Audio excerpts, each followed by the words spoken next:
Oke, baik. Bismillahirrahmanirrahim. Assalamualaikum warahmatullahi wabarakatuh. Selamat datang rekan-rekan di pertemuan yang kelima atau keenam.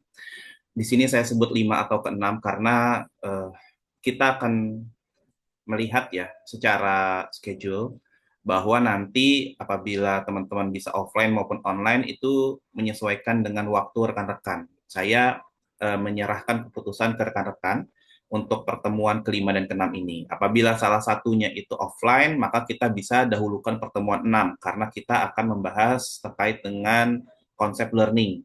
Tapi apabila teman-teman eh, bisanya itu online, ya otomatis bisa dijelaskan terlebih dahulu mengenai planning ini. Jadi untuk hari ini, untuk video ini akan membahas tentang konsep planning pada bidang AI atau Artificial Intelligence. Selamat datang sekali lagi. Kemudian apa kabarnya rekan-rekan? Semoga dalam keadaan sehat dan semoga teman-teman juga bisa menyimak videonya sampai akhir karena nanti di akhir video akan ada tugas yang mana tugas tersebut akan dijadikan sebagai validasi absensi yang pertama dan yang kedua saya akan melihat untuk rekan-rekan yang mengumpulkan eh, mungkin lima besar ya lima besar itu lima orang atau lima mahasiswa yang mengumpulkan tugas ini secara cepat dan tepat gitu ya sesuai dengan instruksi sesuai dengan arahan nanti teman-teman akan mendapatkan poin ya dan poin itu berdasarkan peringkat juga nih ada lima orang yang pertama kedua ketiga empat lima ini memiliki nilai yang berbeda-beda ya sesuai dengan peringkatnya seperti itu. Oke, mungkin kita langsung saja ke materi yang akan kita bahas pada hari ini. Kita coba share screen terlebih dahulu ya, teman-teman. Oke, di sini saya tuliskan pertemuan 6 ya. Tadi mungkin juga pertemuan 5 ya. Ini kok gimana kondisi karena menyesuaikan keputusan dari teman-teman. Karena sampai saat ini kami belum mendapatkan keputusan yang valid atau yang pasti ya dari teman-teman apakah malam ini mau offline maupun online. Itu akan berdampak kepada pertemuan nantinya. Oke, namun di video pembelajaran ini kita akan membahas mengenai planning atau perencanaan ya.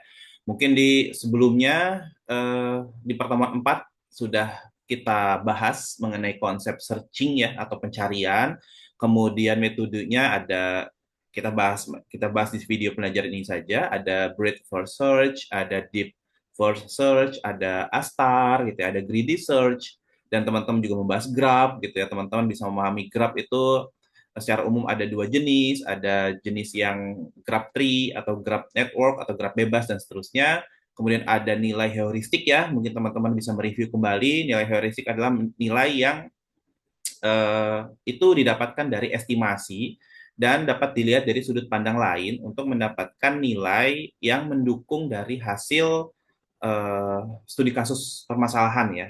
Kalau yang minggu lalu atau pertemuan keempat, contohnya itu dari sisi studi kasus pencarian, nilai heuristik tersebut didapat dari perhitungan garis lurus jarak ya antara kota A dan kota B gitu. Walaupun kota A, kota B itu mungkin ada jalur yang berliku-liku ya atau berbelok-belok, kita bisa tarik garis lurus sehingga itu mendapatkan nilai heuristik. Nah, seperti itu. Artinya nih nilai heuristik ini ada yang menyebutkan juga dengan istilah nilai terbimbing ya gitu ya. Jadi untuk mensupport ya dari sisi entah itu pencarian, entah itu permasalahan optimasi lainnya ya. Oke, ini di review kembali sedikit. Kemudian ini juga jujur kalau kami agak sedikit mungkin tidak optimal juga ya dalam mencari, tapi kami di sini menentukan salah satu artikel di mana artikelnya adalah kami ambil dari jurnal SFGS gitu ya, Science mungkin di sini maksudnya. Kemudian di sini kepanjangannya Jurnal Ilmu Komputer dan Ilmu Sains Serapan ya. Dan di sini juga menurut kami jurnalnya mungkin bisa dikelola secara baik lagi karena menurut data yang kami ambil itu terakhir mereka publish pada tahun 2017. Dan di sini mereka juga berhenti di volume 7 nomor 2 gitu ya. Ini sangat disayangkan karena menurut saya ini sudah bagus banget ini jurnalnya, tinggal dikembangkan saja atau mengisi jurnal-jurnal atau edisi lainnya ya, yang tahun 2018-nya mungkin, 2019-nya, 2020 sampai dengan tahun sekarang yaitu tahun 2024.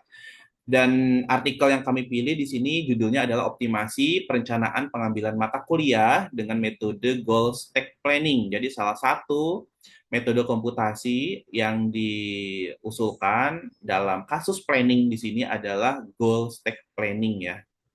Di sini ada penulisnya Niwayan Sumartini Saraswati seperti itu. Jadi mohon maaf juga apabila tahunnya sudah terlalu lama ya teman-teman karena mungkin saya nyarinya belum optimal lah sehingga mendapatkan jurnal dengan atau artikel dengan tahun-tahun yang mungkin lebih up to date lagi. Oke, yang jelas di sini kami ingin mencoba menyampaikan terkait dengan konsep planningnya. Yang pertama adalah planning adalah definisi ya, dari sisi definisi teman-teman mungkin bisa dibaca ya. Namun di sini saya atau kami highlight ya terkait dengan kata-kata atau kalimat kunci seperti memecahkan masalah seperti itu ya. Kemudian bisa memecahkan permasalahan menjadi sub-sub yang lebih kecil lagi. Kemudian dari sub-sub tersebut bisa diselesaikan satu demi satu, kemudian digabungkan kembali sehingga solusi tersebut menjadi lengkap dan dapat mengatasi permasalahan utamanya seperti itu. Jadi planning secara definisi mungkin seperti ini kurang lebihnya teman-teman ya. Yang penting teman-teman bisa memahaminya. Selanjutnya dari sisi karakteristik planning itu yang pertama adalah karakteristiknya memilih aturan terbaik untuk mengaplikasikan langkah-langkah berikutnya berdasarkan pada informasi heuristik terbaik. Nah, ini ada informasi heuristik terbaik ya. Jadi selain informasi aktual, mungkin bisa juga ditambahkan informasi heuristik ya yang dapat digunakan sebagai pertimbangan dalam memecahkan suatu permasalahan. Dan di sini teman-teman juga mungkin bisa memperhatikan bahwa di planning ini juga ada aturan ya. Jadi sepemahaman kami entah itu di planning, searching maupun reasoning itu pasti ada aturan atau ada kaidah. Nah, nanti di pertemuan selanjutnya atau di pertemuan mungkin sebelum ini gitu ya, kita akan membahas masalah learning. Nah, ini bisa dijadikan apa ya? Kesimpulan atau sebagai penyempurna dari ketiga konsep tersebut antara searching, planning maupun reasoning. Karena nanti aturan-aturan atau kaidah tersebut masih belum sempurna atau masih dibutuhkan training. Nah, maka konsep learning lah di sini yang menyempurnakan konsep-konsep dalam bidang AI tersebut. Selanjutnya ada mengaplikasikan aturan terpilih untuk mengkomputasi state permasalahan baru yang timbul dari komputasi tersebut. Jadi aturan-aturan tersebut yang sudah terpilih dapat dikomputasikan, kemudian nanti bisa dapat state permasalahan baru yang timbul itu pun dapat direncanakan dan harus diselesaikan secara baik.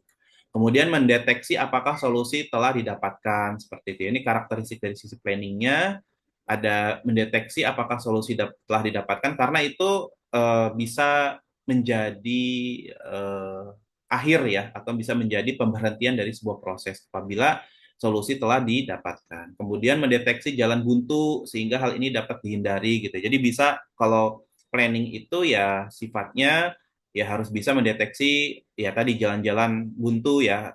Kita simulasikan kayak kita sedang pergi ke suatu komplek, kita bisa mendefinisikan atau kita bisa melihat dari jauh, oh itu jalan buntu, kita nggak perlu ke sana, seperti itu. Ya, itu merupakan salah satu ciri-ciri dari planning. Kemudian mendeteksi bila mana solusi yang hampir benar ditemukan dan mengerjakan teknik spesial sehingga solusi tersebut menjadi benar secara keseluruhan. Nah, tadi mendeteksi, kalau teman-teman mungkin bisa melihat peta sederhananya ya, teman-teman ada undangan, ada petanya gitu, teman-teman bisa menganalogikan atau mencermati ya solusi yang hampir benar ini menjadi solusi yang benar secara keseluruhan. Misalnya ini patokannya apa nih? Oh, di sana ada lampu merah. Oh, belok kiri, kita belok kiri. Seperti itu ya. Jadi bisa dikaji kembali atau direview kembali sehingga secara keseluruhan dari sisi solusi itu sudah benar seperti itu. Kemudian komponen planning, di sini ada state, ada action, ada goal, ada plan. Di mana state ini merepresentasikan dari kondisi lingkungan, kemudian atau sebenarnya merepresentasikan dari segi entah itu syarat seperti itu ya, entah itu step awalnya, step akhirnya gitu. Itu lebih membahas ke masalah kondisi ya. State itu lebih ke kondisi, kondisi permasalahan, kondisi selesai itu seperti apa sih gitu, kondisi yang harus dipenuhi apa saja sih seperti itu.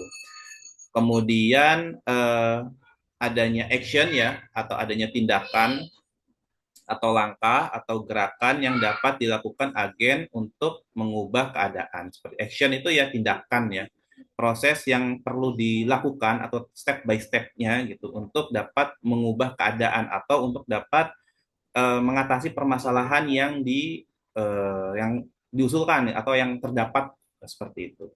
Kemudian ada goal, ada tujuan, keadaan akhir yang ingin dicapai oleh agen. Apa ini tujuannya dari sisi permasalahan mau apa sih seperti itu. Kalau tadi mungkin untuk menjadwalkan mata kuliah agar tidak bentrok seperti itu dan seterusnya ya. Di sini juga ada plan-nya, ya plan itu lebih ke planning, rencana, rangkaiannya. Nah, sebenarnya kalau kita berbicara poin plan atau rencana, ini adalah kumpulan ya, kumpulan secara keseluruhan dari state, action, sama goal, sehingga dijadikan sebuah planning gitu ya. Rangkaian tindakan yang membawa agen dari keadaan awal menuju tujuan ini ya. Jadi satu rangkaian itu disebutnya plan atau rencana. Oke, di sini ada jenis-jenis planning juga.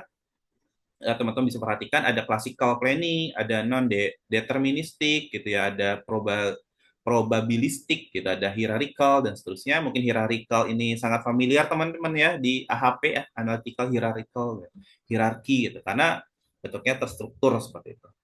Nah, di sini kalau kita bahas satu-satu, yang pertama ada classical. Nah, classical di sini sebenarnya didasarkan pada asumsi bahwa dunia bersifat deterministik dan aksi yang dilakukan akan selalu menghasilkan hasil yang sama. Contohnya seperti teman-teman apa ya, menghitung satu tambah satu itu sama dengan dua, sehingga hasilnya ya sudah pasti sama ketika kita hitung satu tambah satu seperti itu ya. Kemudian dua kali tiga dan seterusnya ya, artinya classical planning ini berkaitan dengan sesuatu yang sifatnya ketika kita kerjakan itu hasilnya selalu sama seperti itu. Mungkin eh, konsep seperti ini juga ya, ketika teman-teman ketika rajin kuliah gitu ya, maka akan mendapatkan kelulusan dari kuliahnya, kemudian dari efek teman-teman belajar gitu, sehingga teman-teman bisa menjadi lebih pintar seperti itu. Itu udah menjadi sesuatu yang natural ya, sehingga teman-teman itu ya bisa mengetahui hasilnya seperti apa. Dan sebaliknya, teman-teman ketika teman-teman males nih belajar gitu, saya mau tiduran aja dan seterusnya, teman-teman bisa memastikan tuh hasilnya seperti apa gitu ya.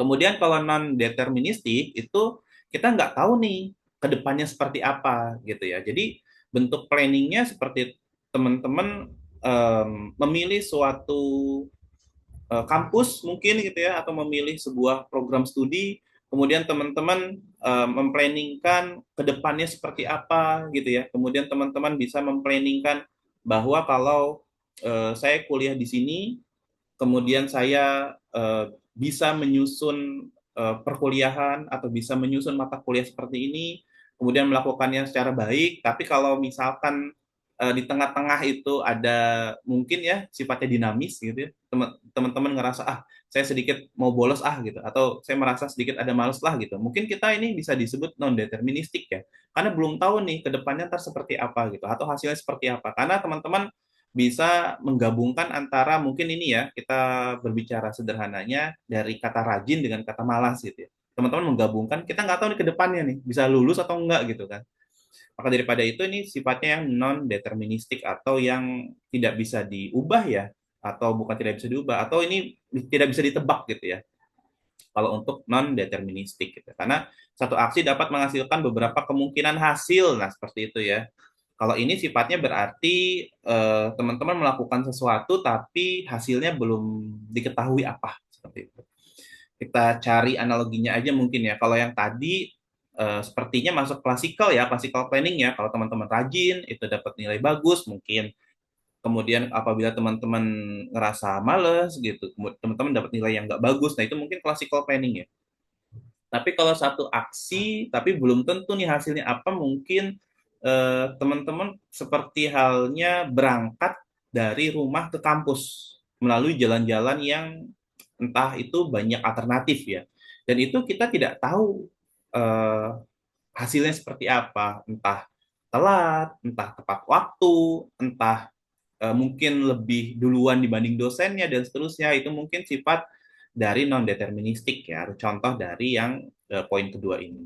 Kalau yang probabilistic planning ini menggunakan probabilitas. Nah, kalau tadi mungkin kita ketika memilih jalan kita tidak mempertimbangkan kemungkinan-kemungkinan. Nah, kalau misalkan yang probabilistik ini kita bisa ada tindakan yang ini kita bisa mengantisipasinya atau kita bisa mengestimasi atau menebak atau memprediksi gitu ya.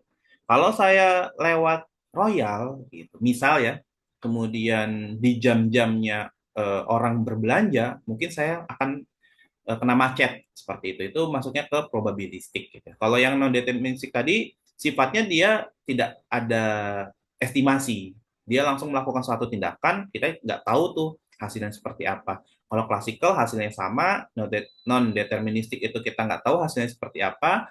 Kalau probabilistik juga sebenarnya kita nggak tahu hasilnya seperti apa, tapi kita memiliki planning. Bedanya seperti itu. Kita punya estimasi seperti itu. Kalau yang hierarchical, bedanya lagi kita juga nggak tahu hasilnya seperti apa, tapi kita bisa memecah permasalahan menjadi sub-sub masalah lebih kecil lagi. Seperti itu. Kayak kita mau berangkat ke kampus dari rumah, kita bisa memecah permasalahan tersebut menjadi sub bagian kecil. Misalnya kita mau naik kendaraan apa nih, kayak gitu. Misal ya, kalau naik mobil seperti ini, kalau naik motor seperti ini, kalau jalan kaki seperti ini gitu. Mungkin ada pilihan juga ya seperti kita mengakses atau menggunakan aplikasi Google Maps. Jadi itu ada estimasi juga ya. Misalnya kita jalan berapa jam, naik motor berapa jam, naik mobil berapa sekian jam dan seterusnya. Kemudian dipecah lagi permasalahannya. Kemudian kalau misal saya berangkatnya di jam sekian seperti apa, kayak gitu ya. Kemudian dipecah lagi permasalahannya. Kalau saya melewati jalan seperti ini seperti apa, gitu. Jadi itu bisa dipecah menjadi sub-sub bagian lebih kecil lagi untuk diselesaikan permasalahannya. Itu contohnya lebih ke hierarchical. Oke, selanjutnya di sini kita kembali lagi ya. Tadi sebenarnya urutan slide-nya mungkin salah ya. Harusnya ini di atasnya ada yang jurnal tadi. Ini mohon maaf, mungkin nanti akan saya perbaiki. Jadi isi studi kasus dari jurnalnya ada di atas ini. Dan identifikasi permasalahan yang ada ini adalah identifikasi permasalahan mengenai jurnal tadi ya, mengenai artikel tadi. Di sini kita kutip bahwa mahasiswa jarang melakukan perencanaan yang sifatnya jangka panjang. Kemudian berdasarkan pengamatan, mahasiswa hanya akan melihat satu semester ke depan saja. Padahal jika mahasiswa salah dalam melakukan pilihan, maka akan terganjal di semester-semester berikutnya. Ini identifikasi permasalahan dari artikel tadi ya, sehingga diperlukan penjadwalan. Oke, di artikelnya sebenarnya memang sudah dibahas terkait dengan goal stack planning-nya, cuma di sini saya lebih menyederhanakan studi kasus ya teman-teman, agar bisa dipahami lebih mudah lagi. Kita selanjutnya ada definisi mengenai goal stack planning atau GSP ya disingkatnya, GSP gitu ya. Di sini adalah salah satu metode perencanaan dalam kecerdasan buatan yang digunakan untuk mencapai tujuan tertentu dengan menggunakan pendekatan berbasis tumpukan atau stack gitu ya. Jadi ada ada ada bisa dibilang apa ya, satu wadah lah yang digunakan untuk menampung prasyarat sehingga nanti prasyarat-prasyarat itu atau step tersebut nanti bisa diselesaikan satu persatu. Oke, tahapan goal stack planning di sini ada inisialisasi dulu, tumpukan tujuannya seperti apa. Kalau kita berbicara tujuan berarti goalnya. Kalau perluasan tindakan itu lebih ke actionnya, seperti itu ya, pemecahan masalah sub goalnya, eksekusi tindakan, pemeriksaan kembali, dan koreksi, kemudian pengulangan hingga selesai, seperti itu. Jadi ada plan-nya, seperti ada goal-nya, ada step-nya, ada action-nya, seperti itu. Oke, kemudian beberapa contoh penerapan di sini, contohnya pengambilan mata kuliah tadi ya. Kemudian contoh-contoh yang bisa mungkin diterapkan dari konsep eh, planning itu ada pengaturan perjalanan wisata gitu. Jadi ini bukan lebih ke jarak ya, tapi lebih ke perjalanan wisatanya. Kita mau kemana dulu nih. Dan mungkin memang jarak tersebut dijadikan salah satu estimasinya itu boleh. Tapi nggak fokus ke pencariannya gitu ya. Nanti konsepnya malah ke searching nanti. Ini lebih ke efisiensi aja nih. Kalau misalkan perjalanan wisata yang enak mana dulu, kemudian kemana dulu. Mungkin bisa dipertimbangkan juga nanti untuk makan siang juga dekat kemana dan seterusnya. Perencanaan menu harian restoran juga sama, biar nggak bosen gitu ya. Senin mungkin bisa dikasih menu apa, nasi goreng kah atau apa. Kemudian bisa dilihat juga dari sisi perilaku ya, dari sisi kebiasaan pegawai, entah konsumen gitu atau customer itu seperti apa, senangnya Senin makan apa, Selasa lebih suka makan apa untuk di tempat tersebut dan seterusnya itu lebih ke perencanaan juga atau penjadwalan operasi di rumah sakit yang lebih prioritas yang mana dulu kayak gitu ya. Ruangannya yang bisa dipakai ini untuk operasi apa dan seterusnya, dokternya juga yang tersedia apa saja gitu. Itu banyak variabel yang bisa dipertimbangkan untuk penjadwalan operasi di rumah sakit tersebut ya. Khususnya ini kasus perencanaan atau planning. Kemudian di sini juga ada robot pembersih ruangan seperti itu ya. Mungkin robot pembersih ruangan juga bisa memprioritaskan ya ruangan mana dulu yang mau dibersihkan, kemudian ruangan mana yang lebih banyak sering dikunjungi manusia, kemudian ruangan mana yang lebih cenderung sering berdebu, sering kotor dan seterusnya gitu. Itu banyak hal atau banyak variabel yang bisa dijadikan eh, pertimbangan untuk mengatasi permasalahan yang di mana ini konsepnya masuk ke dalam planning itu. Nah, ini contoh sederhana teman-teman ya, mengadopsi dari permasalahan dari jurnal tadi, hanya saja untuk soalnya ini saya sengaja lebih sederhanakan lagi agar teman-teman bisa memahaminya. Karena untuk planning ini sebenarnya menurut kami sifatnya deskriptif juga nih teman-teman. Dan teman-teman juga bisa apa ya, menyusun kaidahnya itu secara logis kayak gitu. Karena memang sifatnya untuk planning ini juga menggunakan kaidah ya atau menggunakan aturan-aturan seperti itu. Oke, di sini ada kasusnya pengambilan mata kuliah mahasiswa teknik informatika ya. Contoh studi kasusnya, misalkan seorang mahasiswa ingin merencanakan pengambilan mata kuliah untuk semester depan nih. Stepnya seperti itu. Kemudian ada aturan atau syaratnya yang tadi ya, ada rule-nya ya. Kemudian di sini rule-nya juga ada atau step-nya juga di sini mata kuliah tersedia ada 5. Ada struktur data, ini kita inisialisasi menggunakan ABCD ya. Kalau teman-teman mau menggunakan inisial huruf depannya aja boleh juga. Misalkan struktur data SD, algoritma pemrograman lanjut APL, sistem operasi SO dan seterusnya itu pun boleh. Ini kita lebih sederhana lagi menggunakan ABCDE. Kemudian syarat dan ketentuan. Nah, ini ya pengambilan struktur data adalah prasyarat untuk ngambil Alpro. Kemudian mata kuliah AI atau kecerdasan buatan hanya bisa diambil jika mahasiswa bukan manusia, jika mahasiswa telah memiliki nilai. Nah, ini harus ada nilai dulu nih sistem operasi. Baru bisa ngambil AI. Kemudian mahasiswa harus mengambil 3 mata kuliah. Jadi udah ada ketentuan ya, harus ngambil 3 mata kuliah semester depan itu cuma tinggal artinya semester depannya lagi ya, itu tinggal mata kuliah skripsi gitu ya. Ini contoh sederhananya seperti itu. Nah, di sini ada goalnya, ada actionnya, ada stepnya. Stepnya tadi ya, yang step itu tadi, yang prasyarat itu pun menjadi step ya, menjadi sebuah kondisi di mana teman-teman harus menyelesaikan kasus ini sesuai dengan kondisi yang diminta seperti itu atau syarat yang diminta. Kemudian inisialisasi, nah ini tumpukan tujuan, goalnya seperti apa? Tujuannya adalah untuk mengambil 3 MK ya, dengan memenuhi semua prasyaratnya. Prasyaratnya itu step-nya ya. Nah, yang ini yang ada biru-biru seperti ini ya, yang saya kotak birukan. Kemudian langkah kedua, itu perluasan tindakan. Sebenarnya langkah kedua, tiga, ini kita next apa ya, 4, 5 gitu ya, dan 6 itu sebenarnya itu masuk ke action ya, tindakannya. Tapi urutan dan state-nya atau tujuannya ketika itu digabungkan menjadi satu itu disebutnya plan atau perencanaan ya. Jadi seperti itu, jadi 4 komponen tadi teman-teman juga harus bisa memahaminya. Apa itu goal? Oh, goal itu tujuannya. Action itu tindakan-tindakan yang dilakukan. State itu lebih ke prasyaratnya, gitu ya. Kondisi-kondisi apa sih yang harus dipenuhi untuk menyelesaikan permasalahan tersebut. Kemudian satu lagi adalah plan-nya. Plan itu adalah urutan atau semua tindakan, semua goal-nya, semua step-nya digabung menjadi satu, itu adalah plan-nya. Oke, kita kembali lagi ke penyelesaian. Di sini kemudian teman-teman perluasan tindakan ya, maka sistem memecah tujuan utama menjadi subtujuan. Nah, yang subtujuan di sini kita harus bisa pecah ya. Yang pertama menentukan mata kuliah dasar yang harus diambil. Kemudian memenuhi prasyarat, kemudian ambil 3 MK. Jadi 3 itu yang kita coba penuhi nih teman-teman. Sesuai dengan state yang ada di biru-biru ini ya. Oke, dan kondisinya kita cuma hanya punya 5 MK sisa gitu.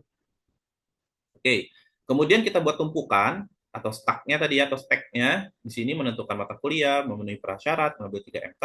Kemudian poin 3 pemecahan masalah, subgoaling untuk mata kuliah dasar. Kita untuk mata kuliah dasar dulu ya, sistem mulai dengan tujuan pertama, yaitu menentukan mata kuliah dasar. Kemudian karena struktur data tidak memiliki prasyarat, maka A dapat diambil sebagai mata kuliah dasar. Ini step 1 kita ambil struktur data dulu. Ya, kenapa? Kita lihat ya di sini. Kalau kita ambil Alpro, algoritma pemrograman dulu yang pertama nggak bisa karena dia harus ngambil struktur data dulu. Ini ngambil ya, bukan ada nilainya. Jadi ketika struktur data diambil, kemudian Alpro diambil, boleh nggak? Boleh. Tapi syaratnya struktur data harus ada dulu nih di KRS-nya gitu. Selanjutnya, kalau mata kuliah C, sistem operasi, hanya bisa diambil jika telah memiliki nilai. Oh, bukan ya. Ini yang AI. Berarti sistem operasi bisa nggak sih sebenarnya diambil dulu? Bisa. Ya, jadi sistem operasi ini bisa diambil dulu sebenarnya karena untuk mengambil mata kuliah dia harus ngambil C dulu gitu ya, harus punya nilai dulu. Boleh nggak ambil C dulu? Boleh sebenarnya. Tapi kita nanti bisa lihat nanti untuk kedepannya seperti apa ya. Kemudian kalau untuk mata kuliah D, jaringan komputer di sini mahasiswa harus mengambil tiga. Nggak aman ya, dan jaringan komputer pun sebenarnya bisa diambil kapanpun ini. Nah, tapi di sini yang perlu teman-teman garis bawahi adalah kalimat terakhirnya. Semester depan sisa mata kuliah skripsi. Apabila teman-teman ngambil, anggaplah teman-teman ambil gini, sederhananya teman-teman ambil mata kuliah mana nih, jaringan komputer ya, satu misalnya. Kemudian teman-teman ngambil mata kuliah, nah ini salah satu bentuk dari eh, probabilistik ya. Jadi teman-teman bisa mengestimasi nih kemungkinan ke depannya nanti seperti apa. Nah, kayak tadi ambil D misalkan, jaringan komputer satu, karena di sini harus ngambil tiga ya.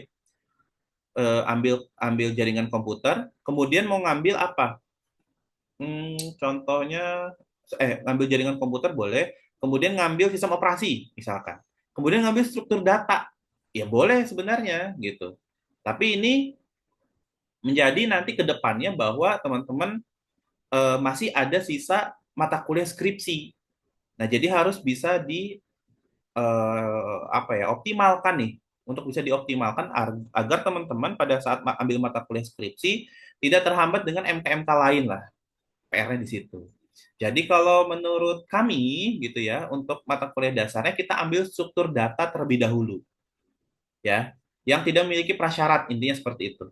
Kalau yang tadi sebenarnya sama, jaringan komputer pun sebenarnya bisa diambil ya, tapi dampaknya ketika kita mengambil A atau mengambil mata kuliah struktur data, langkah berikutnya pada saat pemecahan masalah untuk memenuhi prasyarat, kita bisa tadi ini sudah ada sub goalnya ya, sub goalingnya, maka kita bisa ngambil Alpro. Keunggulannya seperti itu. Ketika kita sudah ngambil struktur data di sini, maka kita bisa melanjutkan untuk mengambil mata kuliah Alpro. Nah, keunggulannya itu aja sih, karena A sudah diambil, maka B pun bisa diambil. Dan eh, tumpukan lainnya gitu ya. Prasyarat tumpukan lainnya adalah memilih mata kuliah tambahan yang tanpa syarat gitu. Mahasiswa memilih sistem operasi karena tidak memiliki prasyarat tambahan. Betul. Kenapa? Karena nanti ketika di semester depan ngambil apa namanya mata kuliah skripsi, teman-teman tinggal ngambil jaringan komputer dan AI. Seperti itu. Karena AI harus prasyaratnya harus memiliki nilai sistem operasi. Maka AI bisa diambil. Jadi sistem operasi ini bisa diambil dan di sini syaratnya karena 3 mata kuliah ya, maka stop di 3 mata kuliah. Dan di poin keenam, sistem memeriksa apakah tujuan utama terpenuhi. Yang tiga-tiganya tadi ya, di sini kita lihat juga tumpukannya sudah kosong. Kita lihat dari sini, tumpukan pertama menentukan mata kuliah dasar, kita ambil struktur data. Kemudian, oh oke maaf, ini eh, penjelasannya harus seperti ini. Menentukan mata kuliah dasar di sini adalah mata kuliah yang dijadikan pijakan untuk dapat mengambil mata kuliah lainnya. Seperti itu. Jadi, kenapa tidak ambil jaringan komputer, ya teman-teman? Atau kenapa nggak ngambil, apa dulu nih contohnya nih? Kenapa nggak ngambil, oke mohon maaf, kita mungkin di sini ya.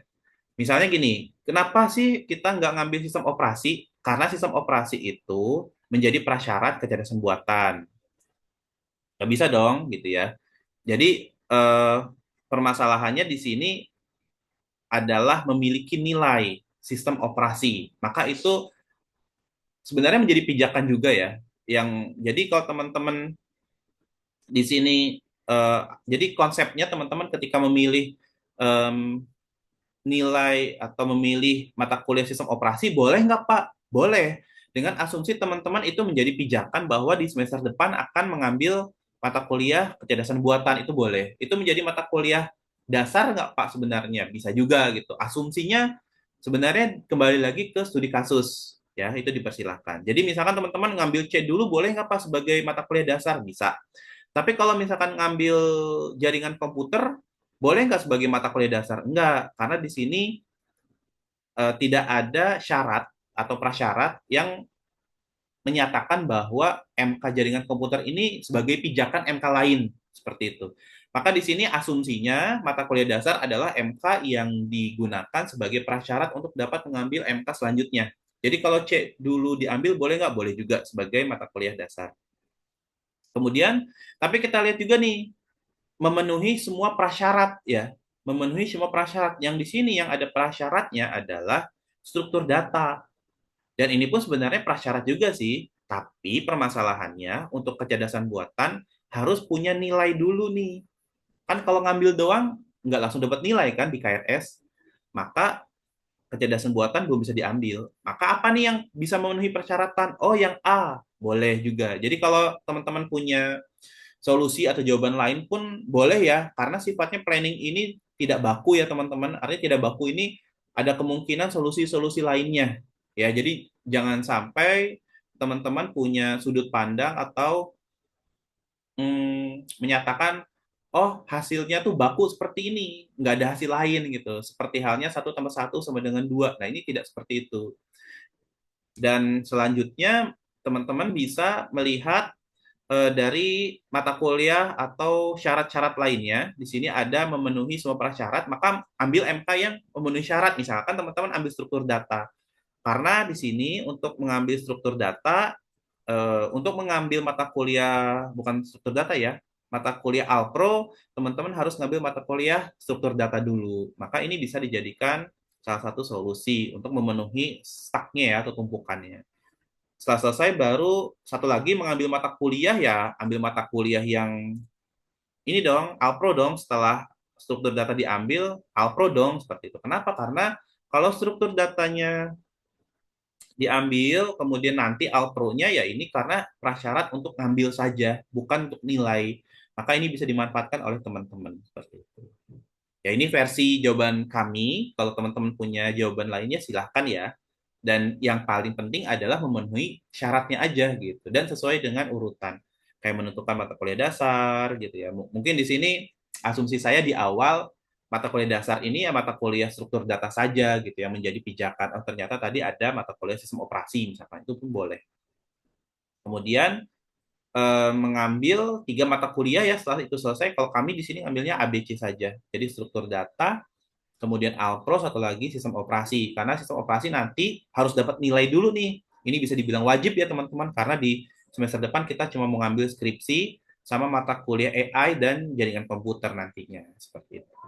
Ini pengulangan, pemeriksaan kembali. Apabila semua tujuan sudah terpenuhi, maka atau tumpukan sudah kosong ya, seperti ini ya. Tumpukannya yang biru ini sudah kosong, maka prosesnya selesai. Oke, di sini teman-teman ada latihan soal ya. Teman-teman saya harapkan bisa kerjakan ini. Ini pun sama. Yang penting syaratnya terpenuhi lah itu. Intinya planning seperti itu. Dan cara penyelesaiannya kalau menurut saya ikutin langkah-langkah seperti ini aja. Jadi inisialisasi, kemudian perluasan tindakan, pemecahan masalah, kemudian pemecahan masalah untuk memenuhi prasyarat, memilih mata kuliah tambahan yang tanpa syaratnya, kemudian pengulangan dan pemeriksaan kembali. Apabila biasanya steknya udah kosong, maka itu selesai seperti itu ya. Sini soalnya seperti ini, teman-teman bisa baca ya, kasusnya seperti ini, ada robot pembersih, kemudian ada ruangannya, ada tugas di setiap ruangannya, ada menyapu dan menyedot debu aja ya, kita cuma kasih dua aja. Aturan dan syaratnya mohon dibaca, urutan ruangannya. Nih, ruang tamu harus dibersihkan lebih dahulu karena merupakan area yang paling baik dikunjungi. Kemudian baru kamar tidur, dapur, dan terakhir kamar mandi. Nah, tapi teman-teman, ini urutan ruangan ya. Em, Robot harus mengambil alat sapu di dapur. Nah, gimana nih? Jadi, maksudnya gini, teman-teman buat urutannya itu eh, dari sisi kunjungannya ya, dari sisi kunjungannya. Karena kalau dari sisi urutan kan ini udah selesai nih permasalahannya. Urutan ruangan ya udah berarti bersihin dulu ruang tamu kayak gitu. Habis ruang tamu baru kamar tidur, habis kamar tidur dapur dan terakhir kamar mandi kan seperti itu ya. Tapi teman-teman bisa lihat di sini syarat bahan pembersihnya ya teman-teman ya. Dan teman-teman lihat, di sini ada urutannya juga. Jadi bukan hanya mengunjungi ruangannya saja, tapi teman-teman perhatikan juga actionnya, karena harus menyapu dan menyedot debu. Nah, kalau mau nyapu, ngambil alatnya di dapur. Kalau mau menyedot debu, ambilnya di ruang tamu, gitu. Nah, dan di sini ada syaratnya, robot harus mengambil ini sebelum menyapu. Nah, sebelum menyapu ya, di ruang manapun nih, hati-hati nih. Robot harus ngambil alat sapu sebelum menyapu di ruang manapun. Harus ngambil dulu nih. Seperti itu. Robot juga harus mengambil alat ini sebelum menyedot debu di ruangan lain. Nah, jadi teman-teman bisa perlihatkan terlebih dahulu nih langkah-langkah apa saja yang harus dilakukan robot. Jadi bukan mengunjunginya saja, tapi langkah-langkah yang harus diutamakan, yang harus dikerjakan oleh robotnya. Ya, di sini saya kasih gambaran robot harus ngambil alat sapu dulu, misalnya.